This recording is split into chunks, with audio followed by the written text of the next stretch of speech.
ਹੋ ਮਿਆਂ ਸਾਹ ਫਰਮਾਂਦੇ ਨੇ ਮਿੱਠਾ ਮੇਵਾ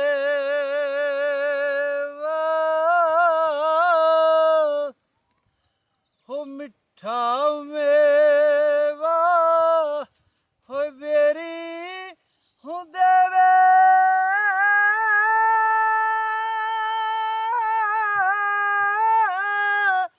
ਹੋ ਤੇ ਫੇਰ ਵੀ ਵੱਟੇ ਖਾਵੇ ਉਹ ਸਬਰ ਬੇਰੀ ਦਾ ਉਹ ਵੇਖ ਮੁਹੰਮਦ ਤੇ ਜਿਹੜੀ ਨੇਕੀਆਂ ਕਰੇ ਦੀ ਜਾਵੇ ਮਾਲੀ ਦਾ ਕੰਮ ਹੋਏ ਪਾਣੀ ਹੋਏ ਲਾਉਣਾ ਉੱਤੇ ਭਰ ਭਰ ਮਸ਼ਕਾਂ ਲਾਵੇ ਉਹ ਮਾਲਕ ਦਾ ਕੰਮ ਓਏ ਫਲ ਫੁੱਲ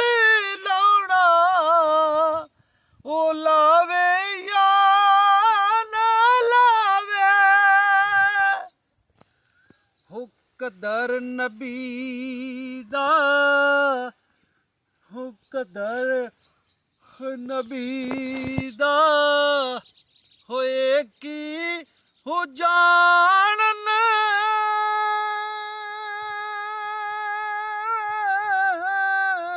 ਉੱਤੇ ਦੁਨੀਆਦਾਰ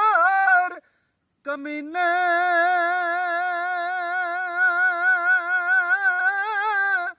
ਹੋ ਕਦਰ ਨਬੀ ਦਾ ਹੋ ਜਾਣਨ ਵਾਲੇ ਹੋਤੇ ਸੌਂ ਗਏ ਵਿੱਚ ਮਦੀਨੇ ਕਦਰ ਔਲਾਦ ਹੋਦਾ ਮਾਂ ਪਿਓ ਹੋ ਜਾਣੇ ਤੇ ਕੀ ਜਾਣਨ ਲੋਗ ਬਿਗਾਨਾ ਉਹ ਕਦਰ ਔਲਾਦ ਹੁਦਾ ਜ਼ਹਰਾ ਜਾਣੇ ਜਾਂ ਜਾਣੇ